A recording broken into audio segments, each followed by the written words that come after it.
So after Israel completely withdrew from Gaza in 2005, Hamas and other terrorists unleashed a barrage of daily rocket attacks into Israel.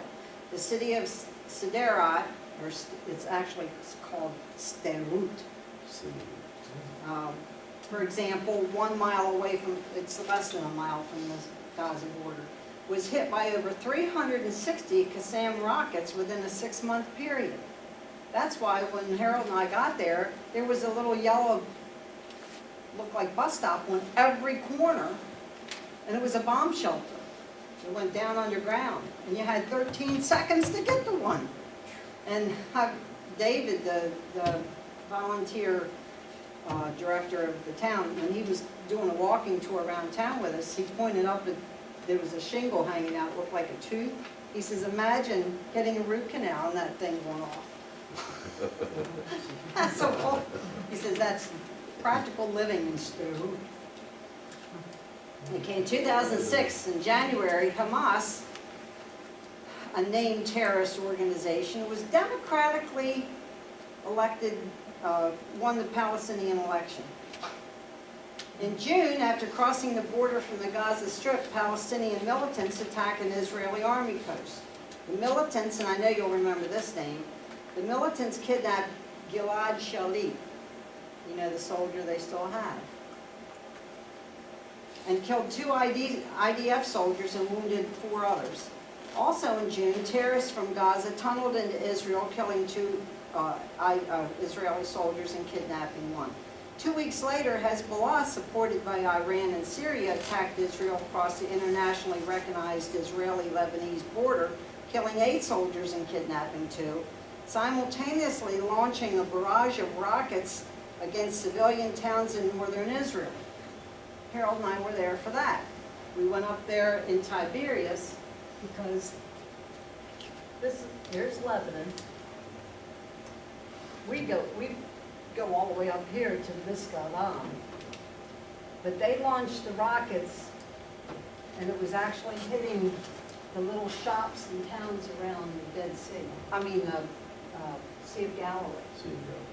Because when we got there, the one shopkeeper, was a purse, pocketbook, luggage shop.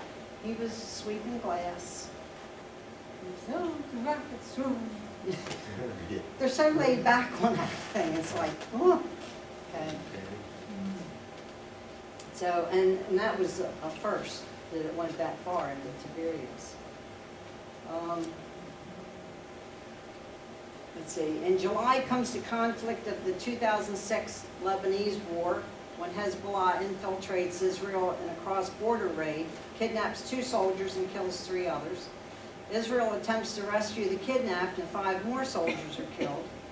In August, the Fox News journalists were kidnapped by Palestinian militants. Do you remember that? Yeah, I remember. Yeah. Excuse me. They were later released after telling how they were forced to convert to Islam. In September, a UN study declares the humanitarian situation in Gaza is intolerable, with 75% of the population dependent on food aid. And of course, it's attributed to Israeli border closures due to security concerns, specifically smuggling, weapons transfers, uninhibited return of exiled extremist leaders and terrorists, as well as an extremely high birth rate. October sees an increase in the rocket attacks and Egyptian mediators trying to end a civil war of sorts between Hamas and Fatah. Now we're into 2007, the closing of the first week of Jacob's trouble. With the completion of the fence, the suicide bombings pretty much ceased.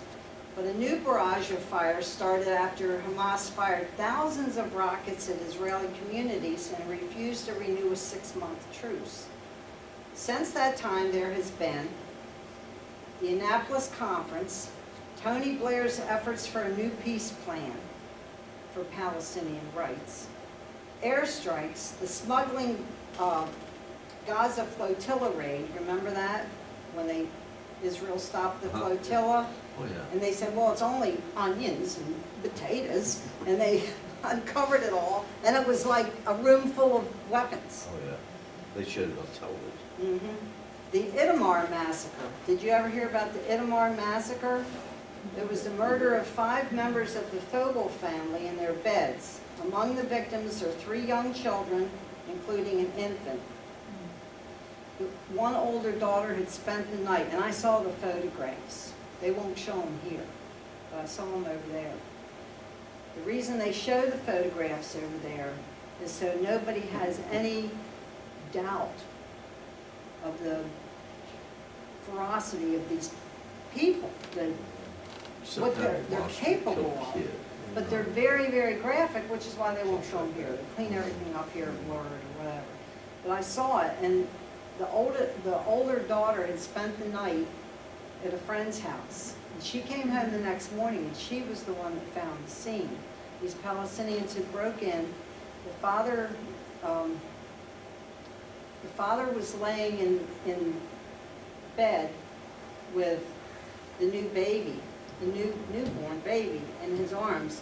They cut the baby's throat, they shot him, and they went and took pictures in every room, and they had just slaughtered these children. And mother and father. It made you sick to see the pictures, which is why they won't show them here, because we're more sensitive. No, we've got our heads buried too deeply for a newborn. In March 2011, bus bombings in Jerusalem. In April, school bus attack by Hamas. Cross-border attacks, Gaza rockets, and other clashes. 1,456 rockets at southern Israel, killing 6, including a pregnant woman. Rockets fired at Jerusalem for the first time, and at Tel Aviv for the first time since the Gulf War. It was big news when the first rocket hit in Jerusalem, because that is sacred territory. A bus is bombed in Tel Aviv on November the 21st, wounding 28 civilians. Upgrading Palestinian, they upgraded the Palestinian to non-member observer state status in the United Nations. I mean, I just throw that in there because all this horrendous stuff that's going on, well, the UN's voting to have him a member.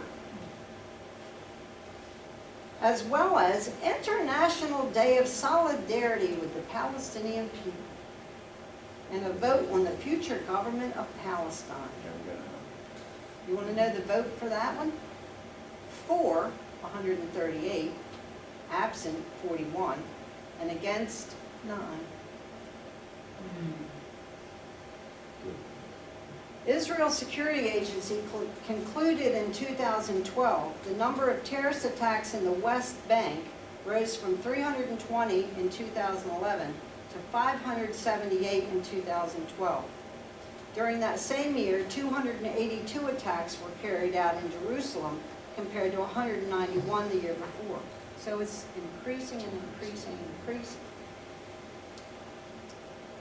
In 2013, here we are. Here we are in 2013, which is actually the Jewish year of 2014. Remember, at Rosh Hashanah, it changed to 5774. It's the 6th year, if you look at your timeline, it's the 6th year in the sabbatical cycle of the 2nd week of Jacob's trouble. Next Rosh Hashanah, September 25th and 26th of 2014, our year, 2014, will begin the Sabbath year, the 7th year of the cycle, a mere 11 months away. And then how long until the new sabbatical cycle begins on Rosh Hashanah, September 13th, 2015, which is the start of the 70th week, in my opinion.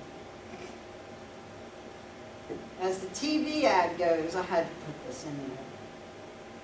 The camel would say, Mike, do you know what day it is? It's the beginning of the 70th week, the 3rd week of Jacob's trouble, from which Jacob will be delivered out of. I can't see how the timeline can be off. It has not been off one iota so far. So is there time for the battles of Psalm 83 and Isaiah 17 to happen? Yep. Is there a time after that for Russia and Iran to come in and take a plunder in Ezekiel 38? Yep. Just enough time for it all to happen in the Moedim, the appointed times. Just keep watching, as Jesus said. There's a blood moon, a Passover blood moon, and in all probability, a war moon coming at Passover, and then again at Tabernacles this coming year, 2014. So Jesus says, watch, I say to all, watch. So everything in this one little old Obama pushing Israel to vacate Jordan Valley is all related. It's all related. So when I read the news, I don't just read the article. I try to tie it in with what's happening, and is there going to still be time to see this happening? And I think we're going to see it. I want to see it. And I hope I'm over there when I see it.